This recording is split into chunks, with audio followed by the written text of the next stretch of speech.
देख बहू, तेरी सास नहीं है इसलिए कह रही हूँ। बहुओं को हमेशा मर्यादा में रहना चाहिए। ज्यादा छूट देने पर वो और ज्यादा फायदा उठाती है। बुआ सास ने बहू के घर में घुसते ही कल्पना जी से कहा। वो गांव से यहाँ आई थी, पुरानी पीढ़ी की महिला थी, तो सोच भी पुरानी थी। इसी कारण उनकी दोनों बहुएं भी हमेशा पल्लू सिर पर लिए रहती थी। कल्पना जी की सास नहीं थी पर ससुर तो थे, इसलिए घूंघट नहीं था, पर साड़ी तो उन्हें भी पहननी पड़ती थी, वो भी इन्हीं बुआ सास की बदौलत। जब वो शादी होकर ससुराल आई थी तो आती ही बुआ सास ने उनसे भी घूंघट करवाया था, पर ससुर जी ने घूंघट के लिए मना कर दिया। अरे बच्ची है, साड़ी पहन रही है वही बड़ी बात है, घूंघट पे गिर गिरा जाएगी। अरे बहुएं तो घूंघट में ही अच्छी लगती है, इससे मान मर्यादा बनी रहती है, बुआ सास ने जवाब दिया था। नहीं जीजी, रहने दो, मेरी बहू तो बिना घूंघट के ही सही है। अच्छा चल ठीक है, तेरी बहू है तो मैं क्या बोलूं, पर साड़ी तो इसे पहननी ही पड़ेगी, थोड़ा सा हमारा भी मान रख ले, बुआ सास ने उनके सामने हथियार डालते हुए बोला था। कल्पना जी का बड़ा मन करता था सूट पहनने का, पर क्योंकि शुरू से ही उन्होंने सूट नहीं पहना था, तो अब ससुर जी के सामने पहनने से झिझक होती थी। वो तो 2 साल पहले ससुर जी का देहांत हो गया, इसलिए अब जाकर वो सूट पहनने लगी थी। लेकिन बुआ सास की सोच सुनकर वो मन ही मन हंस रही थी। आखिर कुछ बूढ़ी औरतें वाकई बदलना नहीं चाहती। उन्होंने सोच लिया था कि वो अपनी बहू को बिल्कुल बेटी बनाकर रखेगी, उसे हर आज़ादी देगी, जैसे अपनी बेटी को दे रखी थी। खैर नई नई बहू घर में आ चुकी थी, तो वो उसे इसके कमरे में छोड़ने गई और सूट उसके हाथ में देकर बोली, बहू ये आरामदायक है, तुम तो यही पहन लो। बहू ने हैरानी से उनकी तरफ देखा तो वो बोली, फिक्र मत करो, कोई कुछ कहेगा तो मैं जवाब दे दूंगी। ये तुम्हारा घर है, यहाँ तुम्हें जो आरामदायक लगे वो पहनो, तुम बहू नहीं मेरी बेटी ही हो। थोड़ी देर बाद बहू काव्या सूट पहनकर बाहर आ गई। हालांकि ये देखकर बुआ सास नाराज हो गई और वो 15-20 दिन यहाँ रुकने वाली थी, पर दूसरे दिन ही अपने बेटे बहू के साथ रवाना हो गई।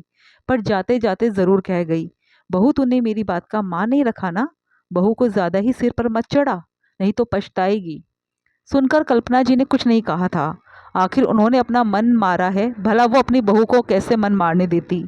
आखिर उन्हें तो आज के जमाने की आदर्श सास बनना था। अभी शादी को ज्यादा से ज्यादा 15 दिन ही बीते होंगे। कल्पना जी और उनके पति नाश्ता कर रहे थे, तभी Kavya short skirt sleeveless top पहनकर बाहर जा रही थी। उसे ऐसे कपड़ों में देखते ही ससुर जी ने तो नजरें दूसरी तरफ कर ली, जबकि कल्पना जी बोली, काव्या तुमने ये किस तरह के कपड़े पहने हैं, तुम्हारा पूरा शरीर दिख रहा है, ये तो देखो कि तुम्हारे ससुर जी घर पर ही बैठे हुए हैं, और तो और ये कपड़े पहनकर तुम बाहर जा रही हो।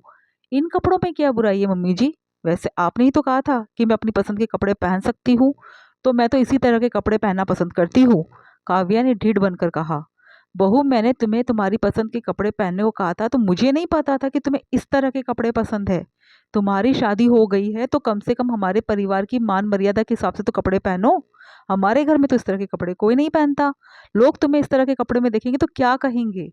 मम्मी जी मुझे लोगों की फिक्र नहीं है, या तो आप मुझे पहले ही पसंद के कपड़े पहनने की इजाज़त नहीं देती, पर अब जब मैं ये पहनने लग गई हूँ तो जिसे शर्म आ रही है वो अपनी आंखें बंद कर ले, काव्या ने तुनक कर कहा और घर के बाहर निकल गई। ये देखकर उनके पति ने कहा, तुम्हें बुआ जी ने कहा था ना कि पहले ही थोड़ा कंट्रोल में रखो। अरे मुझे क्या पता था कि ये इस तरह की हरकत करेगी, मैंने तो सोचा था कि मैं सूट पहनने को तरसती रही तो कम से कम मेरी बहू तो सूट पहन लेगी, लेकिन ये तो मेरी दी हुई सुविधा का गलत फायदा उठा रही है। कल्पना जी ने कहा, देखो दुनिया में सब लोग एक जैसे नहीं होते, कुछ लोग अपनी मर्यादा समझते हैं, जबकि कुछ लोग मर्यादा को ताक पर रखकर निकल जाते हैं। अब तुम ही जानो कि तुम बहू को कैसे समझाती हो, कहकर वो भी घर से रवाना हो गए। कल्पना जी अपना माथा पकड़कर बैठ गई। आखिर बहू जिस तरह से जवाब दे रही थी, उस हिसाब से तो वो उनकी सुनने वाली भी नहीं। उन्होंने शाम को इस बारे में अपने बेटे मनीष से कहा। जब मनीष ने काव्या को समझाना चाहा तो उसने मनीष से भी झगड़ा कर लिया। अब घर का माहौल बिगड़ रहा था। तब कल्पना जी ने काव्या की मम्मी पापा से बात करने का फैसला किया और उन्हें उसी समय घर बुलाया जब काव्या इस तरह के कपड़े पहनकर बाहर गई हुई थी। खैर काव्या के मम्मी पापा जब घर आए तब कल्पना जी ने उनसे बात की। पहले तो उसके मम्मी पापा को यकीन ही नहीं हुआ, क्योंकि काव्या उनके घर में तो कभी इस तरह के कपड़े पहनती नहीं थी, या यूं कहे कि उनके घर में तो उसे इस तरह के कपड़े पहनने की इजाजत भी नहीं थी। लेकिन उन लोगों ने काव्या का इंतजार किया। जब शाम को काव्या घर पर आई तो उसे इस तरह के कपड़ों में देखकर उसके मम्मी पापा भी हैरान रह गए। वही अपने मम्मी पापा को अचानक घर पर देखकर काव्या से भी कुछ कहते नहीं बना। उसे इस तरह के कपड़ों में देखते ही उसके पापा ने उसे अच्छी खासी डांट लगाई। वाह बेटा, तू तो ससुराल में बहुत अच्छे से इज्जत उतार रही है हमारी। ऐसे कौन से हाई फाई खानदान से आई है तू, जो इस तरह के कपड़े पहन रही है? जैसे हम मध्यम वर्गीय लोग हैं वैसे ही तेरे ससुराल वाले मध्यम वर्गीय लोग हैं। हमारे लिए हमारी इज्जत ही बहुत है। कम से कम उसे हर जगह उतार मत। अरे तेरे ससुराल में तुझे इतनी सुविधा मिली हुई है तो उसका गलत फायदा तो मत उठा। इन्होंने कहा कि तुझे जो आरामदायक लगे उससे पहन। इसका मतलब ये नहीं है कि तू इस तरह के कपड़े पहनकर इन लोगों को शर्मिंदा करती फिरे। काव्या की मम्मी ने भी कहा।